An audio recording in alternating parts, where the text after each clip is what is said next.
السلام علیکم، capital 51 news کے ساتھ میں ہوں سفیر خان۔ سب سے پہلے ہیڈ لائنز۔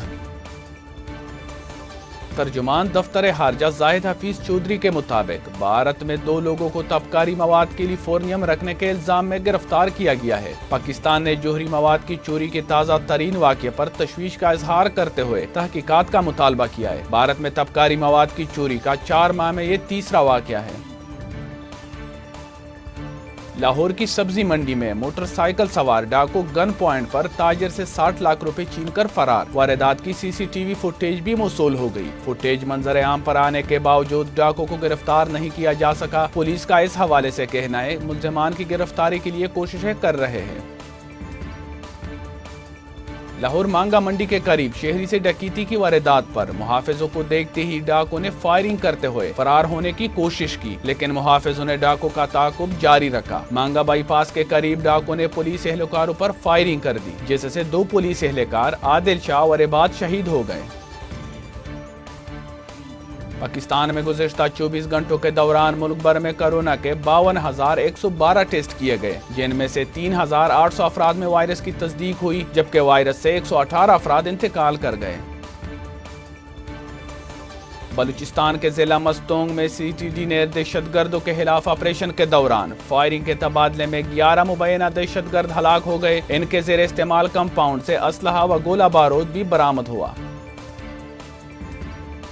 ISPR کے مطابق دھماکہ آسمان منزل کے علاقے میں سیکیورٹی فورسز کے کلیئرنس آپریشن کے دوران ہوا، جس میں 25 سالہ سپاہی واجد شہید ہو گیا۔ واقعے میں ملوث دہشت گردوں کو پکڑنے کے لیے سیکیورٹی فورسز کی جانب سے علاقے کا محاصرہ کیا گیا۔ فائرنگ کے تبادلے میں فرار کی کوشش کرنے والا ایک دہشت گرد بھی ہلاک ہو گیا۔ پاکستان میں ملک کی کپاس کی پیداوار تاریخ کی کم ترین سطح پر ہے۔ درآمدی کپاس کی قیمتیں تاریخ کی بلند ترین سطح پر پہنچ گئی، جس کے نتیجے میں سوتی دھاگا انتہائی مہنگا ہونے سے کپڑا بنانے والے فیکٹری مالکان پیداواری لاگت دوگنی ہونے سے پریشان ہے۔ پاور لومز مالکان نے انڈسٹری کو بحران سے بچانے کے لیے بجلی اور دھاگے کی قیمتوں میں کمی لانے کے لیے فوری اقدامات اٹھانے کا حکومت سے مطالبہ کر دیا۔ طالبان کے ترجمان ذبیح اللہ مجاہد نے ٹویٹ کرتے ہوئے لکھا کہ آخری امریکی فوجی دستہ 12 بجے کابل ایئرپورٹ سے چلا گیا ہے اور ہمارے ملک نے اپنی مکمل آزادی حاصل کر لی۔ خدا کا شکر ہے۔ کابل میں فائرنگ کی آوازیں امریکی فوجیوں کے انخلا پر خوشی کا اظہار ہے۔ شہری پریشان نہ ہو۔ امریکی وزیر خارجہ انتونی بلنکن نے افغانستان سے فوجی انخلا مکمل ہونے کے حوالے سے بتایا کہ دہشت گردی کے سائے میں انخلا کا آپریشن مکمل کیا۔ افغانستان میں ملٹری آپریشن ختم اور سفارتی مشن شروع ہو چکا ہے۔ افغانستان سے سفارتی مشن قطر منتقل کر دیا گیا ہے۔ افغانستان کی صورتحال پر مختلف ممالک سے بات چیت جاری ہے۔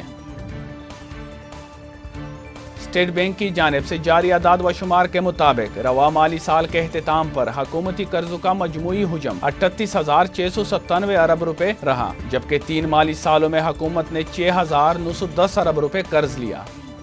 مزید خبروں اور اپڈیٹس کے لیے دیکھتے رہیے کیپٹل 51 نیوز۔